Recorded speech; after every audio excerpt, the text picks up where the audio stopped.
Greetings to our viewing audience and welcome to another new episode. We're in our 15th anniversary season of our #1 community news talk show, Meak Pro Media Special Edition News. Of course, this is the founder and executive producer, Miko Evans, coming back at you once again with another great episode and a special guest. We're getting ready to get into another wonderful opportunity to interview someone who's very special.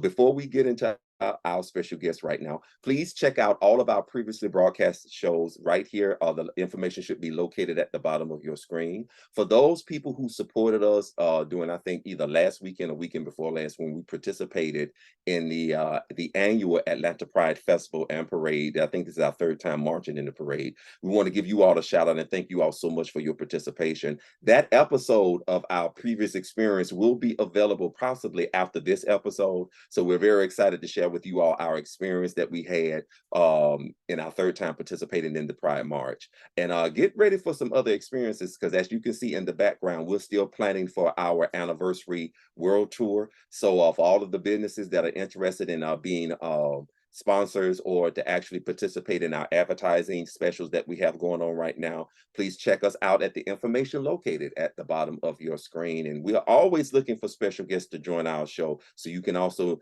contact us and reach us at the information located at the bottom of your screen.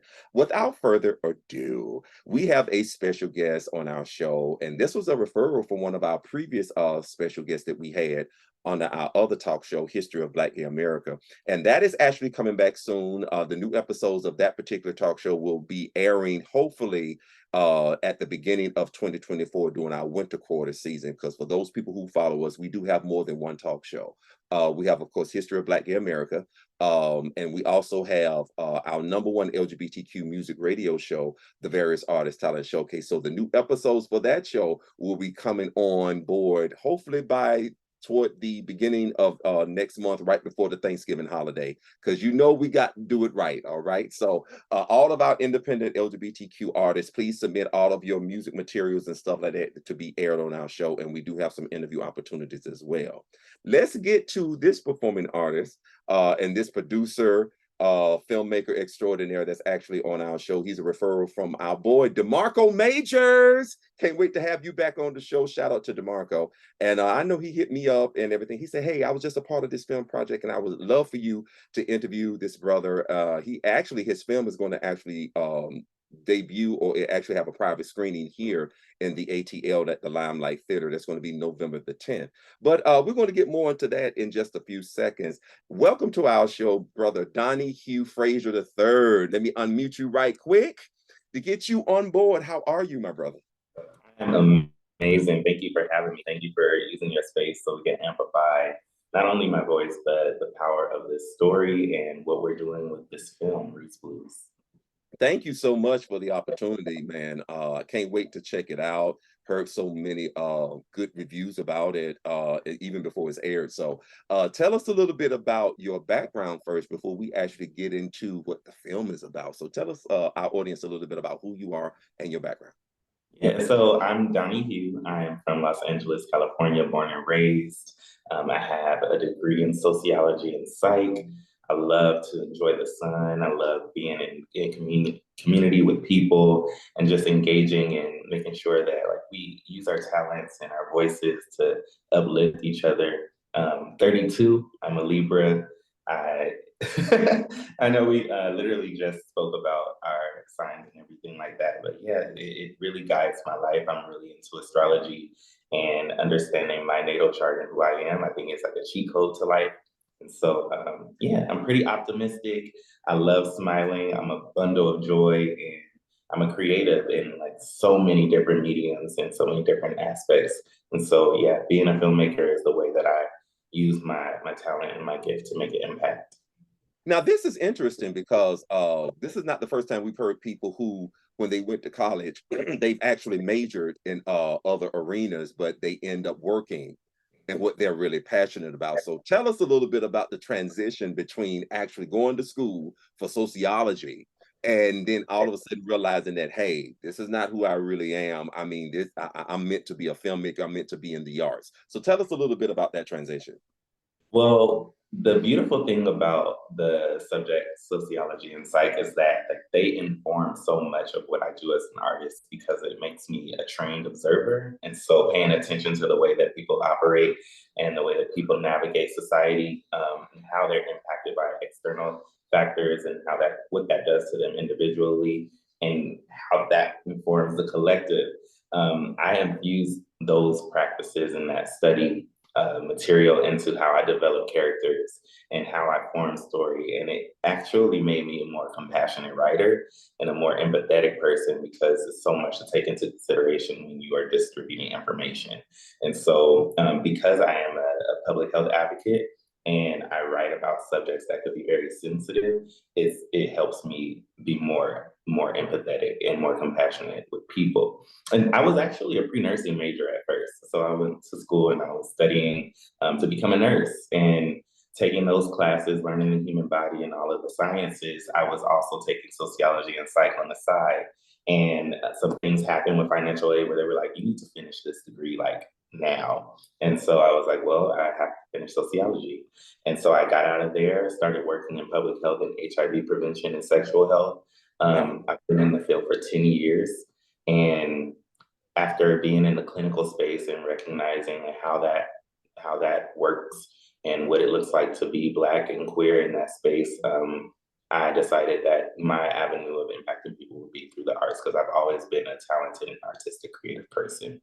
And so I took that information, like being an observer in clinical and medical spaces, took that information, formulated stories in collaboration with my personal experiences, and ended up coming up with some powerful scripts.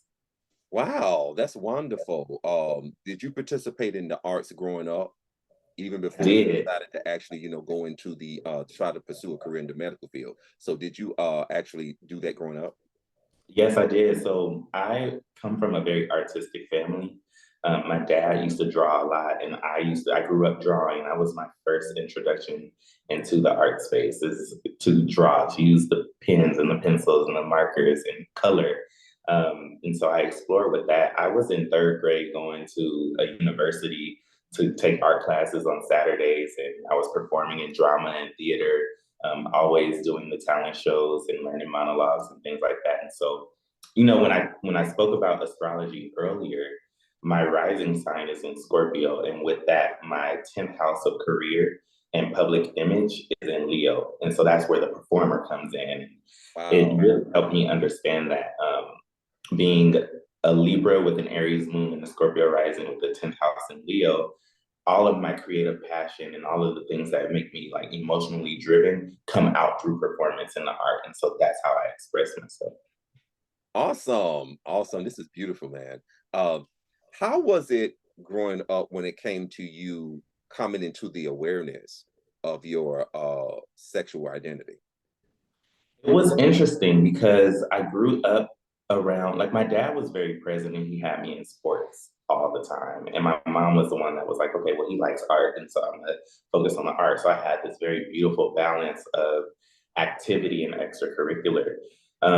And I grew up around, I have an older sister, and my family is very female dominant. Like, there's a lot of women in the family. And growing up and paying attention to their mannerisms and the things that they did, I was naturally a effeminate boy, like a young boy. I was naturally feminine. So learning about like gender expression and the difference between sexuality, like knowing that I'm feminine when I was younger, but people telling me that I'm gay because I was more feminine than most boys. Mm, I didn't understand what gay was until I got older, but I did realize that like I was more interested in the masculine energy of the men, the masculine presented energy of the boys around me. I was like, oh, this is cool. And I had a lot of best friends that were girls. And so that kind of informed my sexuality and expression. Um, and then I used to hide it a lot when I was younger. It wasn't until I went to college that I ended up being more expressive. I used to express through style and wardrobe, and people thought that was really cool out here in LA because I could dress. And so that was like, oh, okay, well, they like me because I can dress, or they like the fact that I like know how to put a look together. And then when I went to college, that's when I found freedom in being who I am, and was closer to San Francisco, where I experienced my first Pride and my first gay clubs in this place called Modesto. And so, so yeah, it's been a journey. Sexuality has been a journey, but had I known that I would have been this accepted with my family and the closest people to me, I wouldn't have tucked it away so much when I was younger. There was a big, big, big fear of rejection and just hearing other people's stories and how other people got treated. That was not my experience. My family, the moment I came out to everyone, they were very accepting. My dad is extremely cool. Like, he's seen every play that I've done. He's come to every film, and I've only played queer characters, except for when I was in high school. I was like young gangster number 2 or something like that in the play. But the other ones, it was like every character I played has been gay. He's watched everything. Wow, this is very important.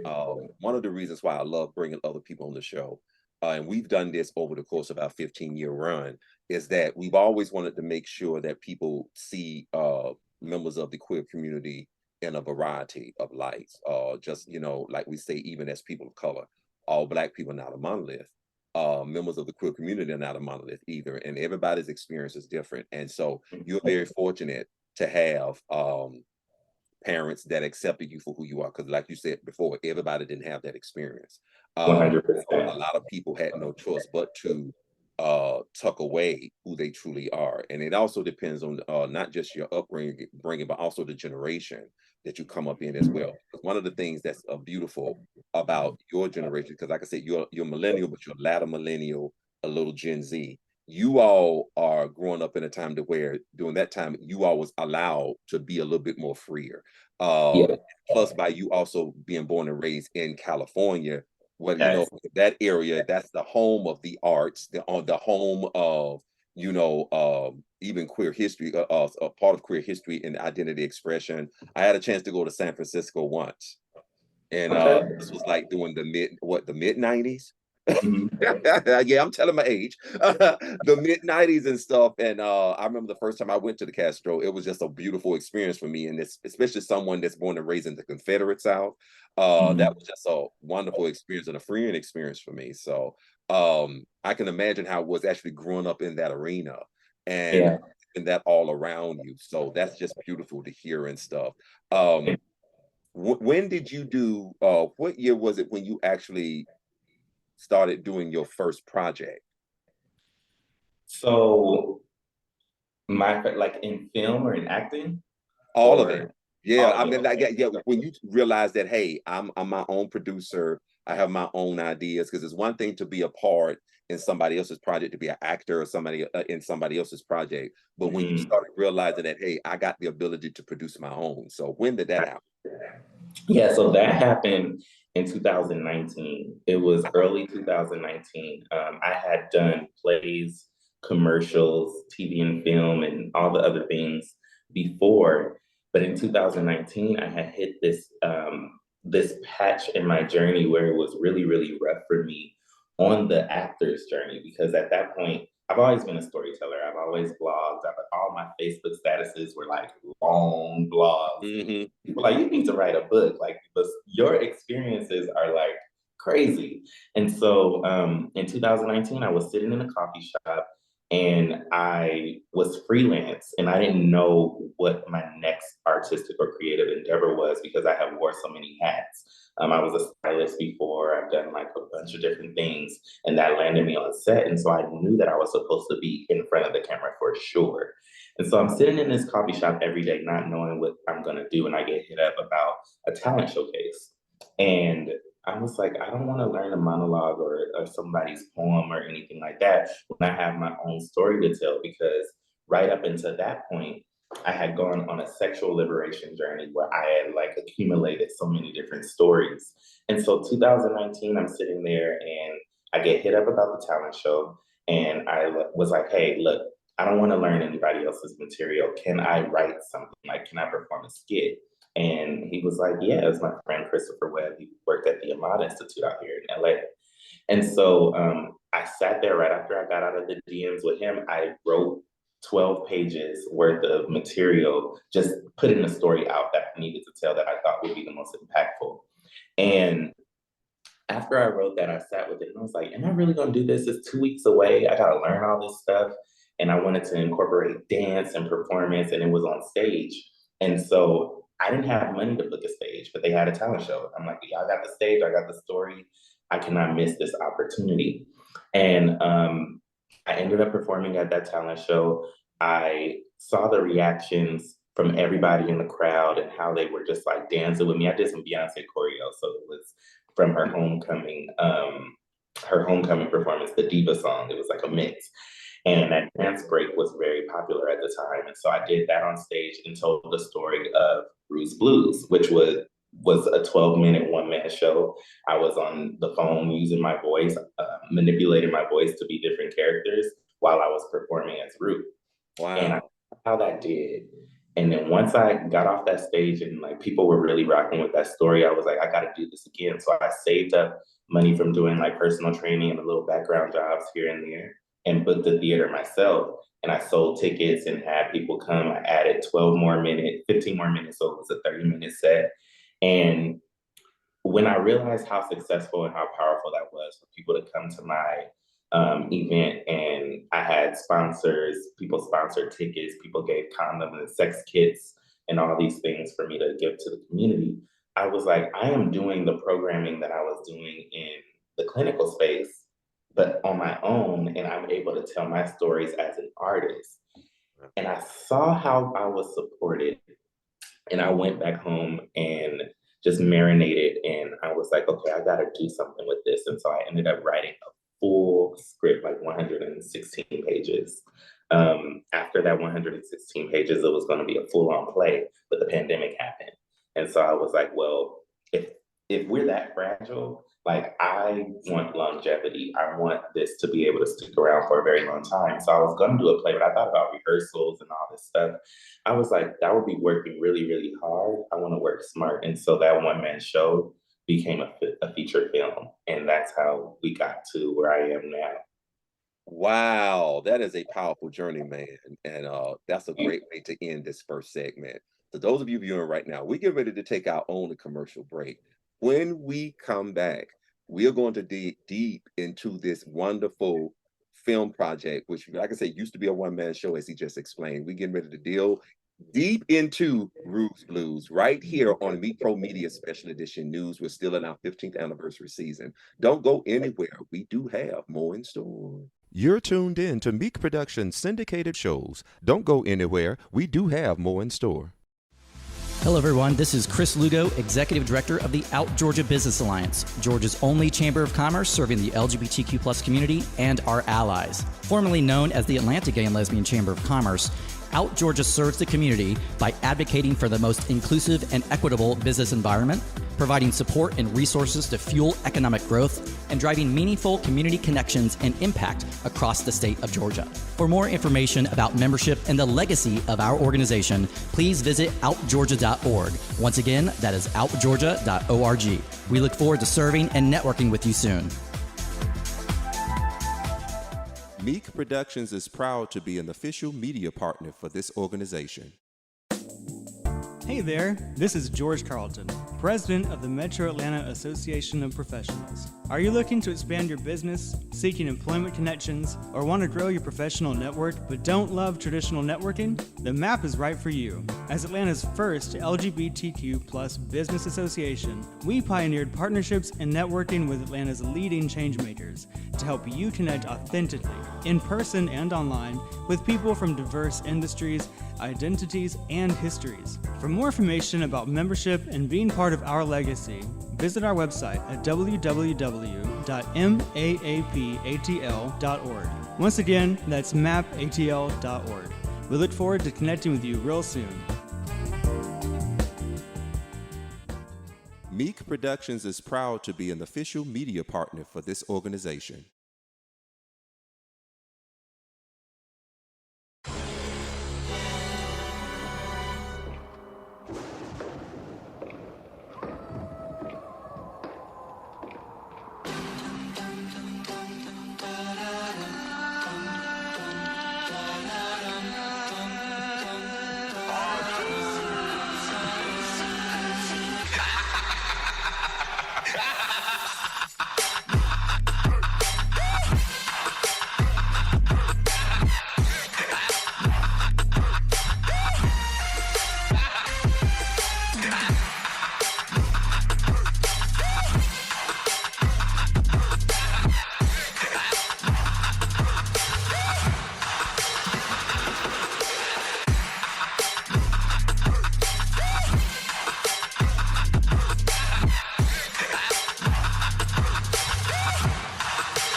Farmer, Festival Director of Out on Film. Since 1987, Out on Film has been dedicated to supporting the exhibition of LGBT film and video art forms with top-rated films, intimate settings, audience participation, and special celebrity events, which gives moviegoers and sponsors a way to connect and extend a 90-minute film into a lasting relationship.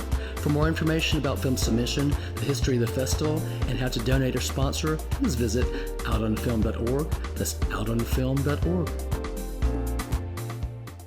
Meak Productions is proud to be an official media partner for this organization.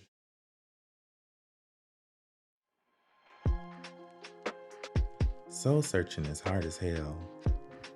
No fucking way. The strongest addictions are drugs and sex. Who would have thought? I ain't never did drugs or nothing, but I didn't have my share of niggas. Bye, Titus. Enjoy the rest of your shift. I'ma text you anyway. Cheers to new life, new adventures, purity, growth, prosperity, and abundance as I indulge in this rich nigga juice.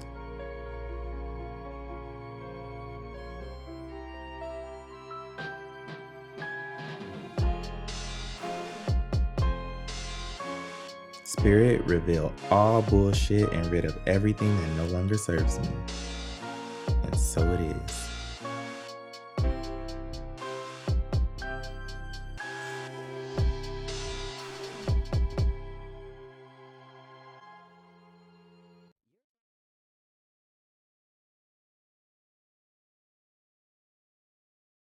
And we are back with the last half of our new episode of Meak Pro Media Special Edition News. Once again, I'm the founder, executive producer, Miko Evans, and we're glad that you are back with us. Once again, we're here with Donnie Hue FRAZIER III, and we're getting ready to dig deep into his film project, which was a one-man show and a theater concept, and now it has evolved into this beautiful film masterpiece. So, Donnie, you still with us? I am. Let's get into this whole development. You told us about the transition from the stage play to film. So let's get into what ROUX'S Blues is really about, and then we're going to kind of get into the casting process. So let's start with that. Okay. So ROUX'S Blues is ROUX'S Blues Promise Me You'll Be There. And it is an ode to self-care. It's about a character who's on a soul-searching journey after leaving his partner due to some he say, she say, and spiraled into a sex addiction, going down a path that he was never meant to be on, just based off of something that he heard. And he was at his wit's end with the situation that he was in. And so it really highlights what it looks like to navigate love, life, sex, and intimate relationships, and how you can rely on the support of friendship and community to get you to where you're going. It also is a very strong public health message within this film when it comes to sexual health, prevention, and access to services and care, health equity, because he's a 26-year-old young Black gay man who aged out of his dad's insurance and is on PrEP and was in a serial discordant relationship with someone who was born with HIV. And so we don't really get to see that layer of the story when we talk about the epidemic and how a person might not have a choice in their status and what that stigma looks like, but also how you can love someone regardless. And so it's a testament to unconditional love. And when you're like at tug of war between your mind and your heart, and you have your friends there without judgment, just supporting you through your journeys, whether you spiral out or not. And so yeah, we go deep. It's very funny. It is also very dramatic, and there are moments within this film that really land and they hit people, and so many people resonate with it, no matter their age, their race, or sexuality. It's like a universal story, but we get to broadcast it through Black love and what those two Black men, how they navigate their lives and how society really impacts the social determinants of their health and wellness. Wow, this is a beautiful story. Tell us a little bit about the casting process and how did you go about doing that? Because I know, when you have a film project, you may have some people in mind to play out these characters. But then Mhm. sometimes things change. And Mhm.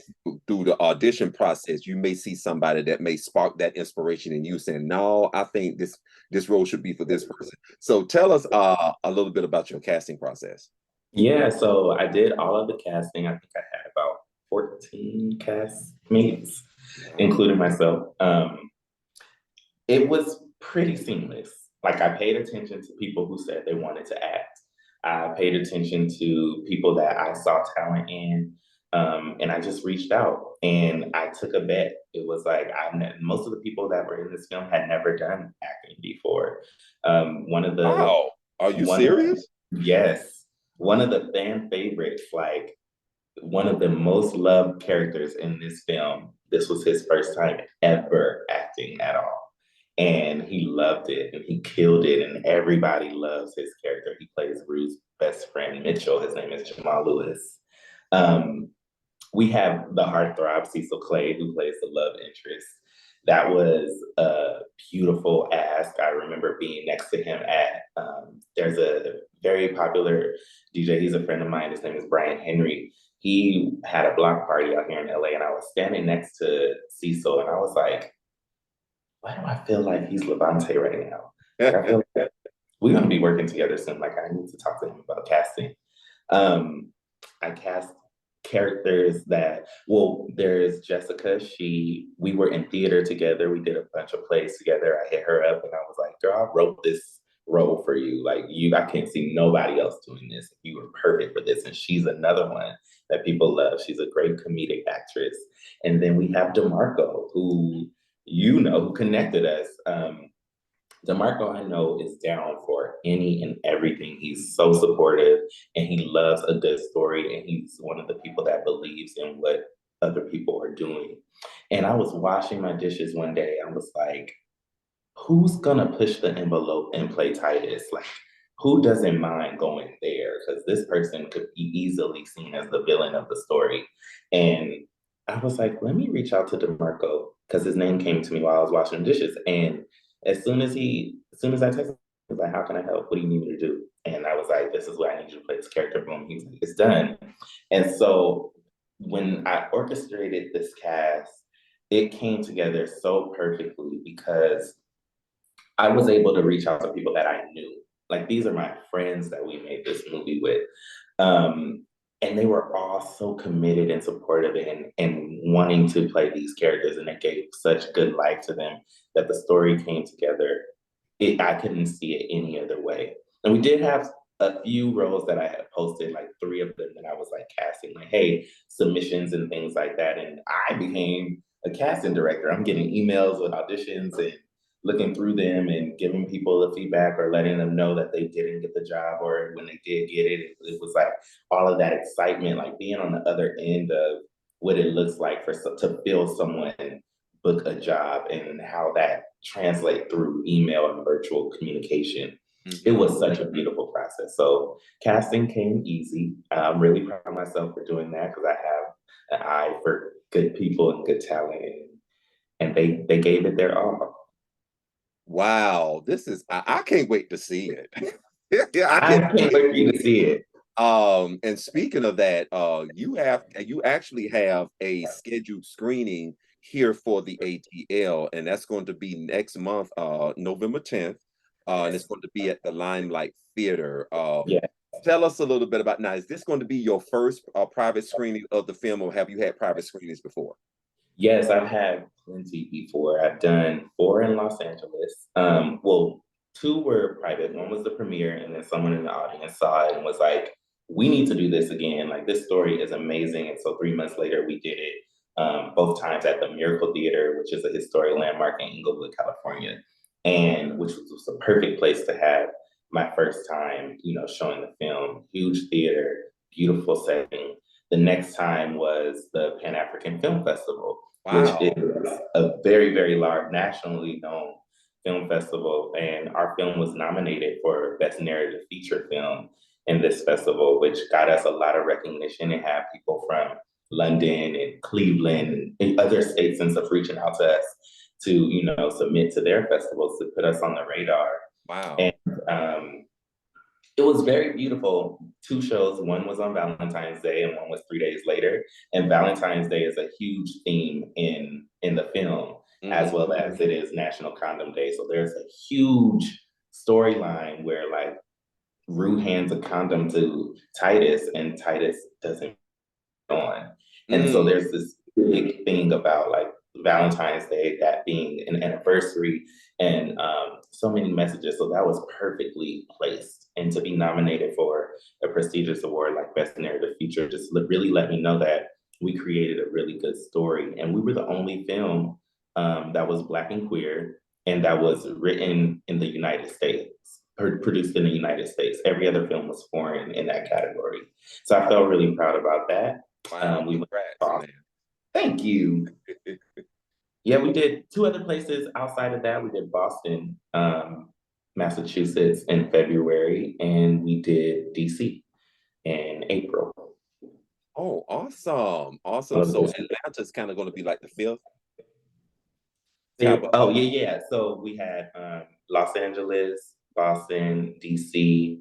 So we've shown the film about 7 times because we did a virtual screening with Black, Gay, and Stuck at Home. Oh, and okay, so gotcha. now is to take this film on tour. We're going to New Orleans. We have a show in New Orleans on October 29th at the Broad Theater. And right after that, we're going to Atlanta and we're showing at Limelight on the 10th of November at 8 o'clock. Wow. Yeah, I'm going to be there.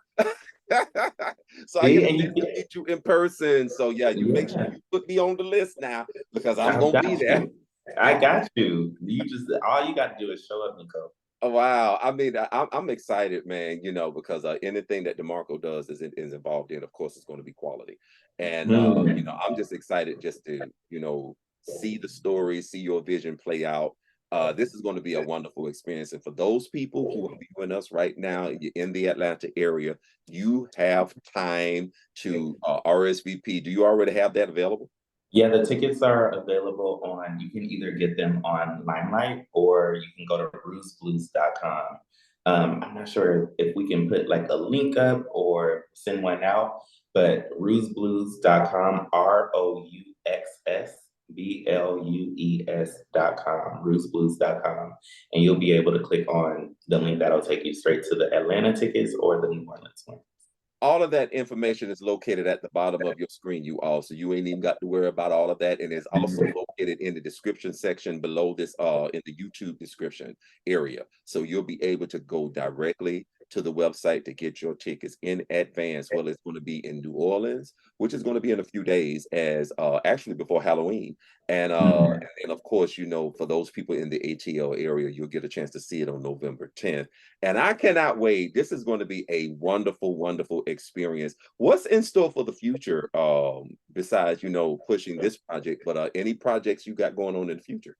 Yes, and so outside of ROUX'S Blues, Promise Me You'll Be There, I wrote another script, which is a more joyful Black gay love story.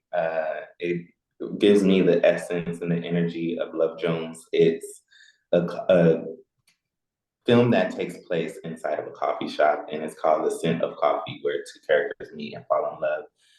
I ended up winning a pitch competition and getting that funding to kickstart that film, that project. So that's my next baby. The Scent of Coffee is going to be the next thing that I work on after I come off the 444 tour with ROUX'S Blues.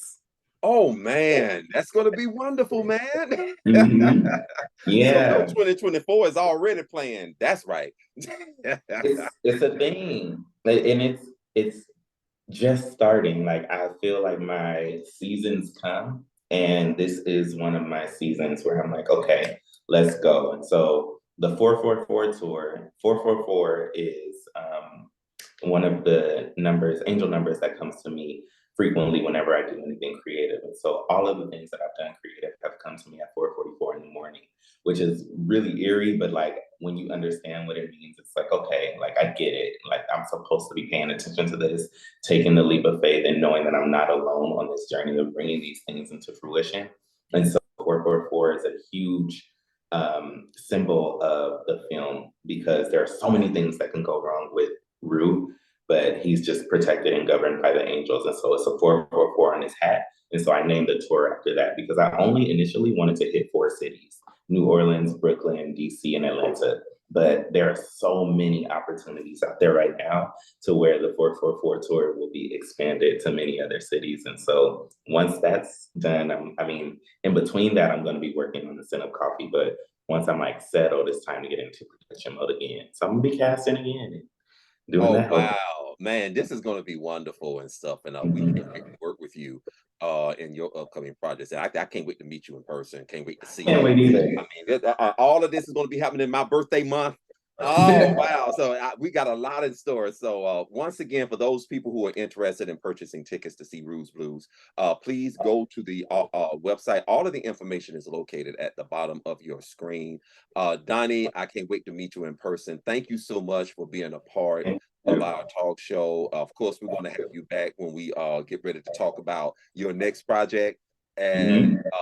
And like I said, you know, for those of you who are tuned into us right now, do not forget to subscribe because we are trying to build up everything for our 15th anniversary season. For those people who've been with us and been our ride or dies, thank you so much for your continued support. And once again, don't forget to check out ROUX'S Blues right now, ROUX'sBlues.com. That information is located at the bottom of your screen. What is your social media contacts?